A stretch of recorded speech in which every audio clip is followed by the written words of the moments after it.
Hi guys, welcome to Avid Secret Studio. I'm joined by an awesome guest today, Teezio, and we're going to be showing you some awesome Pro Tools stuff. We're going to be going through Pro Tools and how actually Teezio mixes a record as well. Awesome. But I want to give a little intro to Teezio, but I always ask my guests to actually give an intro to yourself. So Teezio, I'd love to hear something from you. I'm Teezio. My real name's Teezio Pigliapoco. I'm a mixer, and I love Avid. I use Pro Tools every day. And let's also mention how many hit records you have as well. I mean, a few. Just a few. Awesome, man. So today we've got a random beat, and Teezio's going to be kind of mixing it, talking us through a process, going through a few plugins. Are we going to touch on the master bus or what you would do as well? Not today, probably, just because we're going to be doing the starting point of the mix, which doesn't really involve a lot of master stuff besides gain staging. Okay, nice. But yeah. Awesome. So, are we ready to jump into it? I think we're ready to jump I'll into give it. you a little preview. Obviously, they can see what we're seeing because it's screen recorded. But the way I usually start a mix is with just the drums, right? And I'll mute everything, and I'll start with just the kick, and I'll start figuring that out. One element or one component that's not happening here is I usually have a demo from the artist or an instrumental from the producer so that I can follow the guide. In this case, I don't have a guide, so I'm just gonna mix it. Wow. You know what I'm saying? Because I don't have anything to reference Without off reference, of. okay. Let's jump in. And would you normally use like something like metric AB for that, or? So what I mean by the referencing the demo is like referencing to see where the producer has those parts, right? So the metric AB is more to measure my levels in gate staging, which is one thing. But the more important thing is figuring out how loud they have their hi-hat, how loud they have their snare, how loud they have their components in relativity to each other. Nice. So when I'm mixing it now, I'm just going to mix it to my taste. But sometimes you'll get a record where the snare's really low and it's supposed to be like that. And maybe it wouldn't be how I would have it. But because it's the demo and I need to follow it and not veer away from it too much, I'm going to try to follow it a little bit. You know what I mean? So let's just jump into it. First thing I'm going to do is create some sort of loop on a section. A lot of people see I don't use this window. I've never used it. I don't know it exists. You stick to this? Yeah, this is everything is here. So this is, I'll set up a loop. I'll bring the kick up. I'll listen to it, kind of get a feel for it. I've already kind of figured out where I needed to get it level-wise. And the first thing we're going to do is just jump into some FabFilter. Do you prefer, like, when a producer would send you a project, or would you prefer raw stems, no plugins, nothing? No, I want everything with plugins. Yeah, you got to think about it. Like, let's say a producer takes a snare, right? Or let's say he takes a kick and an 808, right? And he puts those two together. But on the kick, in order to make that 808 work, he had to shave off a certain part of that low end to make that kick hit with the 808. If he takes that off and I get it, I'm now left to, by ear, get as close as possible, which close as possible is not good enough sometimes when you're dealing with. So he's made it that specific way. So yeah, so they EQ these things a specific way, especially producers that are on their game and really professional. They know that they need to make sounds fit with each other. So when I get it, I want it to be exactly what they have. All I'm doing is essentially re-leveling and taking out bad stuff. So as we're playing the kick, I'm kind of starting to see where things are happening, right? So I'm seeing I have like a little something here. So I'm going to just mark that.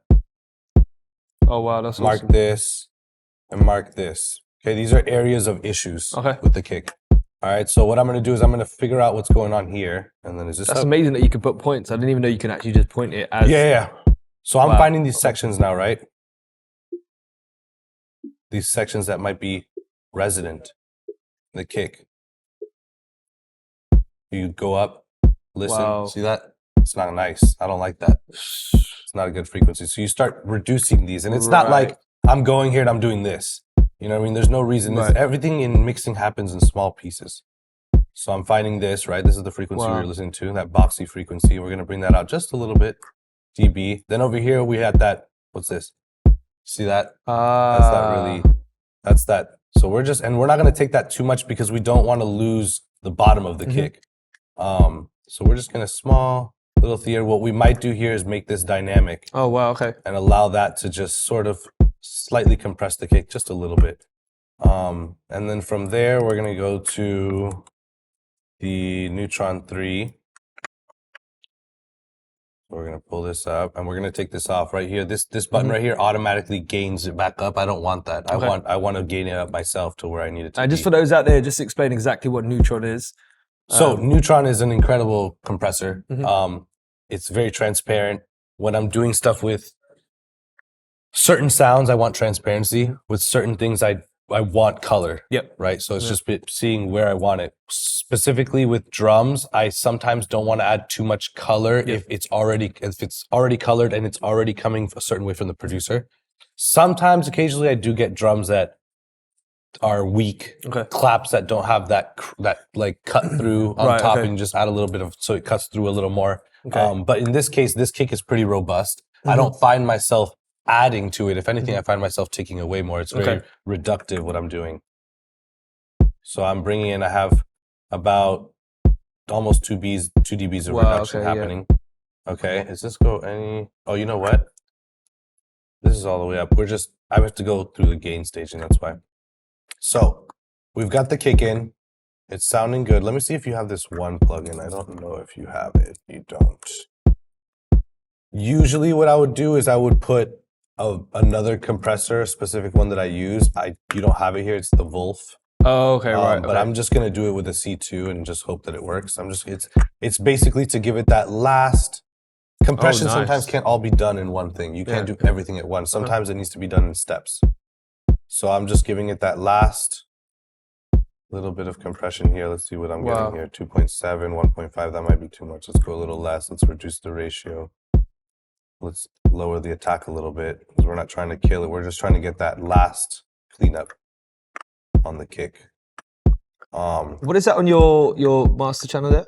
Just the AD. Okay. So nice. Just getting levels. Awesome. So we need to get a little bit hotter. So you literally in every mix would start with the kick? Yeah. That's kind of your first thing. Okay. It's always the first thing. It's what makes the whole song. And before that though, you would obviously be prepping everything, or your assistant would be prepping everything. Yeah, so Ignacio over here, he preps everything for me. He knows exactly how the template is. He brings in the music. He knows exactly how I want everything colored in the order that I want things. I always want the kick, then I want the snares, then I want the hi-hats. Wow. Then I want any percussive instruments after that. And then from there, I want the bass. Okay. So. Would you folder stuff as well? Would you put stuff in folders or you kind of avoid folders? I don't do folders. You do straight? Yeah, because the thing is, I've come up, with so many tracks. And I've never had an issue dealing with hundreds of tracks in a session. Right, okay. Folders, if anything, cause me to panic and be like, what folder is it? Because you can't see anything. It's folded in the folder. Right. So it's kind of like, I like it better like this. And like, this is nothing here. But imagine, I mean, even 150 tracks, everything color coded. As I'm sweeping through, I can see that's the drums, that's the bass. I don't have these folders that are collapsing my visual image. I'm very visual with everything. Right, okay. That's why this kills me. I don't know what the fuck this is. But this is good. Have you seen the search function as well? The new search, you can search anything in Pro Tools. Oh, that's great. Yeah, so if you need to find a track, and you've got like 100 tracks, you can just, like, you know, Finder when you do Command. The thing is, imagine you're like a bloodhound for tracks. Yeah. Because that didn't exist. Right. So for 15 years, I've been a track bloodhound. I can track down a track. I can find it. That's mad. So that's smart. Let's go to the snare. Okay. So snare. So that clap right there, we're gonna bring it down.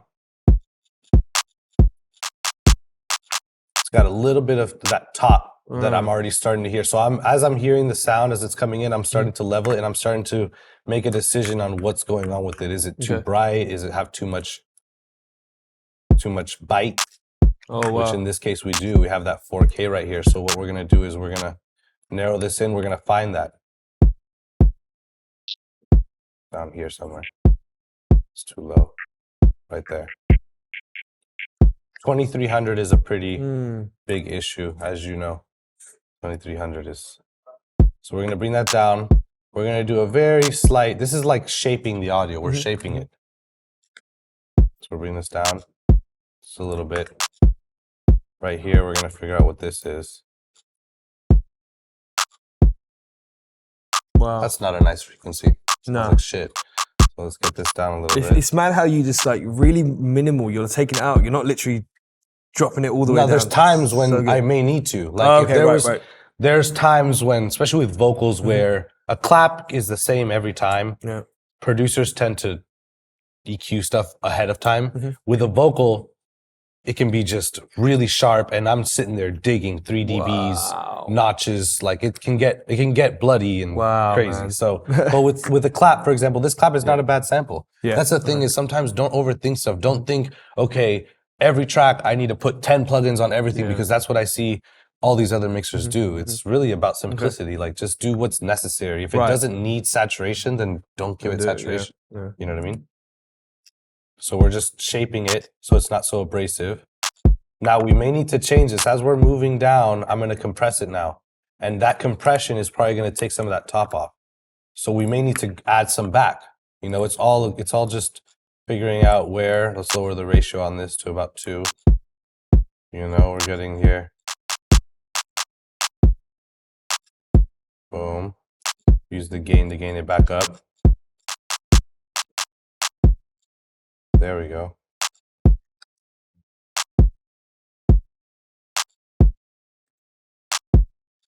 So we got that clap in.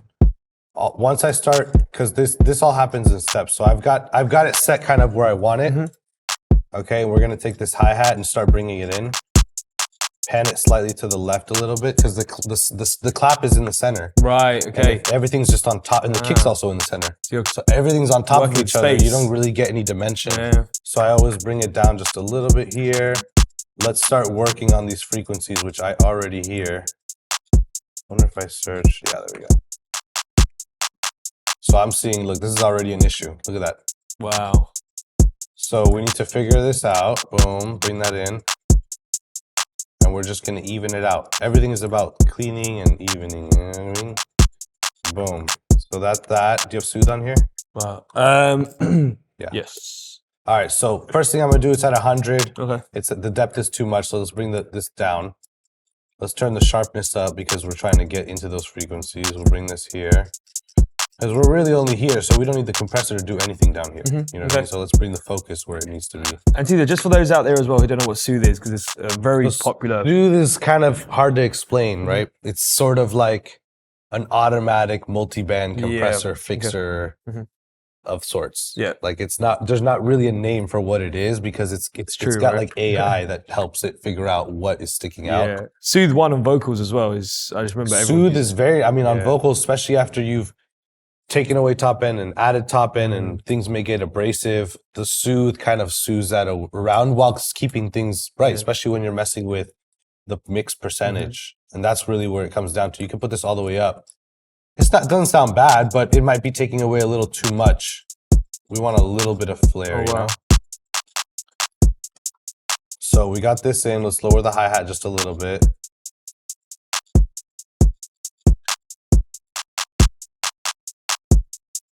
Right there. So we're gonna drop this down the ceiling because we don't want it to peak or like go over, you know what I mean? So we'll just bring it down. And what would you bring that down to, sorry? 0.1 usually, if I can get it on here. Let's just do it by 0.1. And what I'm gonna do is I'm gonna slowly squeeze these drums. So I've kind of leveled them, but I want them now to kind of stick together a little more. Wow, and this is on the bus where you've sent the kick. This is the bus that's my drum bus. So right here we'll call this drum bus. And you would never keep the kick separate. That's also in that bus, right? That has to go to the same bus because it needs to squeeze together with the clap and the hi-hat. Everything has to become one. Okay. You know what I mean? So that you've heard, look at the difference between this off. Everything kind of sounds like spread apart, right? And then as soon as you put it on, oh wow, everything is together it's like now. gelled now, right? It's glued together. Yeah. This isn't normally what I would work with, but I'm just making it happen with something else. You know what I mean? So we got it all kind of sitting there. Let me see if. Hold on. I'm noticing because the glasses, when they sit over my headphones, they actually mess with the low end. Like it makes it so the kick doesn't hit right. So I'm just gonna quickly actually change this. Sorry, I probably look crazy without glasses on. Already sounds so good. It's giving away some gems today. It's a little better. It was a little woofy. Let's try one more thing too.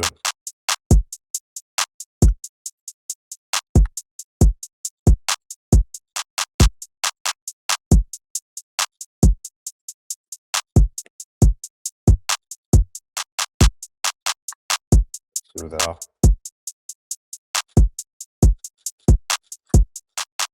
Cool. And yeah, so we've got that. The hi-hat's feeling a little bit. You know what we forgot to do is compress the hi-hat a little bit. So we take the auto off. That's one thing I always do is take the auto off of everything.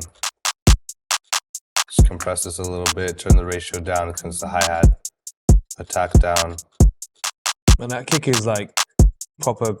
Yeah, but now we're faced with having to figure out how we're gonna make that work with the 808. So I've got to hear what's gonna happen right now with this. Oh. So let's do something for a second. Let's mute. Now that we've got the kick set in there, let's bring the 808, because this, what I'm noticing, especially, and this is something you can tell. So you see how the 808 is here by itself? Yeah. And then here the kick comes in? Mm-hmm. What that tells me is that this kick is not driven by, I mean, this song is not driven by the kick. It's actually driven by the 808. Oh, right. The kick supplements the 808 Uh-huh. halfway through. So you're listening to the 808, listen, and then you just feel that extra punch come in here. So this song right here, but this is still how I would mix it. I would still mix it with the kick loud. Yep. But when I'd get to this point, I'd realize, okay, this kick is not driving the song. Wow. I would actually notice it when I heard the demo. But since we don't have a demo, okay. I'm kind of going from, you know, from scratch. Feeling, but yeah. now that I figured that out, now I'm going to mix in the 808 as if there's no kick. And then I'm going to bring the kick in and slowly turn it up and bring it underneath until it supplements how So how I you need muted it. the kick now and you're just going to focus So I'm going on... to mute it. So now we're just going to work on this. Wow.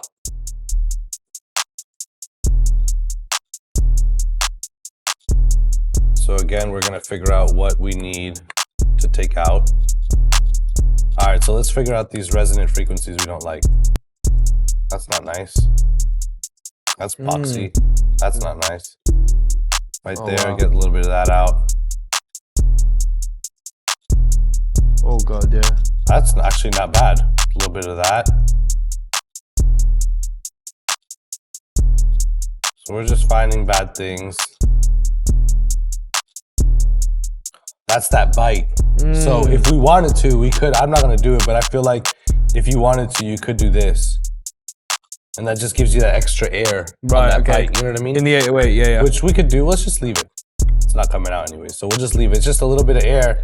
You could even go as far as to say, and this comes when you're really trying to accentuate that, like, that distortion. Wow. Okay. You just get a little in there. You know what I mean? And then here, that's that low part of the 808. We don't really want to take that away. If anything, we just want to... Oh my God, look how small of a change Accentuate there. a It's little making bit. such a big difference. Yep. And then from there, let's add a little lo-fi to it. Wow. You hear that? Oh Just my off of God, one that's like... circuit off. Without it, Oh man. with it, And what, that was like that's it. -1? Or like That's plus? it. What? That's it. There's a plugin that you guys don't have from Wave, so I'm just going to use something else. A lot of people don't have the ability to buy all these plugins. 100%. This is a perfect demonstration that with Pro Q, which is pretty cheap, Soothe, and make DSP, I've almost to the drums, you know what I mean? Yeah, like to the bro, bass I mean, already, you can just make it work. Already, it sounds insane. It doesn't need to always be all these plugins. A lot of these plugins do the same shit. So we're just going to compress it a little bit. All right, so now comes the big moment. We have to get this kick to fit in it. So we're gonna unmute it, we're gonna turn it down. Wow. Ooh.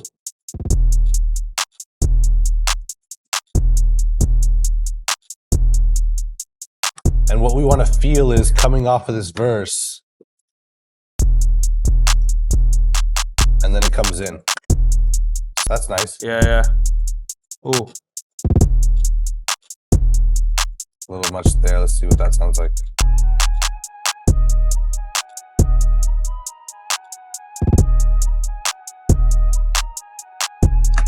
All right, so right here, let's see what we got. Start bringing some of this stuff down. It's that no bueno stuff. Wow.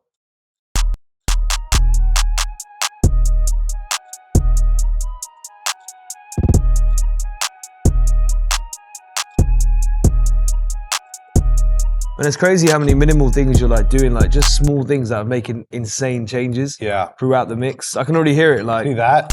That's mad. That's not a very pleasant. Awful, right? Yeah. Wow. But we've kind of killed a lot of the top. Okay. So let's just see if we can get some of that residual air back, right? Okay.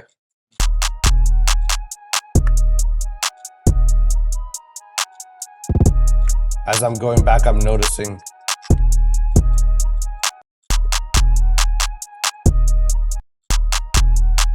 I've kind of killed this bottom part of it a little bit. I want to bring that back. Because I wasn't minding that too much. I want to make this feel a little bit wider. Okay. So I'm just going to put a percentage on microshift. The mix down. And let's just see what this sounds like. See, that's with it all the way up. I'm gonna just very slightly. Well, that's literally, you can tell it's going from this to this. That's insane. So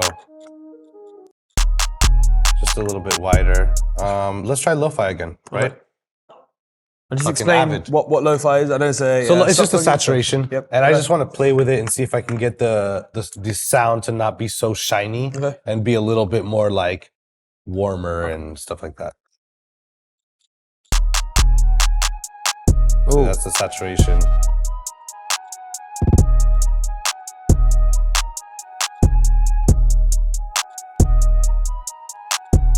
Right there, I mess with the saturation a little bit. I mean the sample rate. Let's try going 30,000.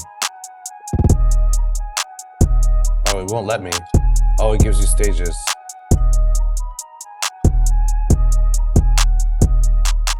I don't mind that though. Wow. See, without it? Yep.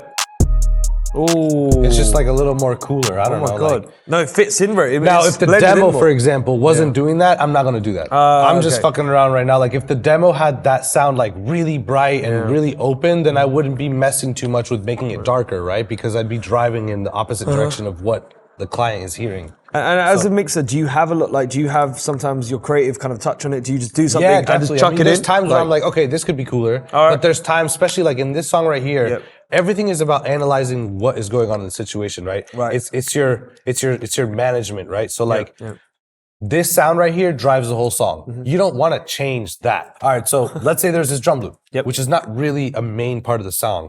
I might do something to that to make it a little bit more saturated, more distortion or something, but I'm trying to keep the most important parts original, like as close as possible. And then can elaborate or I can embellish other parts to sound a little cooler. But it's definitely, you're treading with this because you start changing too much and all of a sudden when you go back and forth between the demo, it sounds way too different. Right, okay.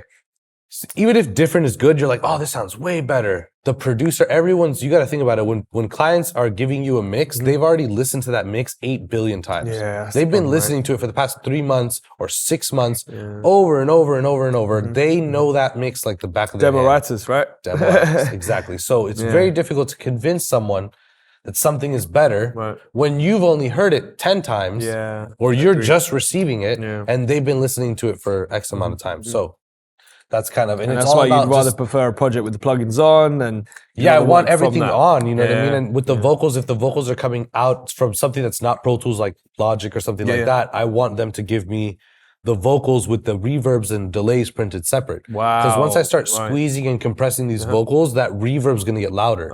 So, then it'll be really difficult to get approval because they'll be like, can you turn the reverb down on my vocal? And I'll be like, I cannot. You know what I mean? So man, we pretty much got this in. Let's add a little compression to this flute.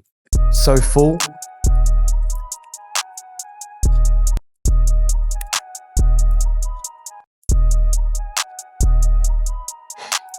Perfect. Top, I'm noticing, is a little loud.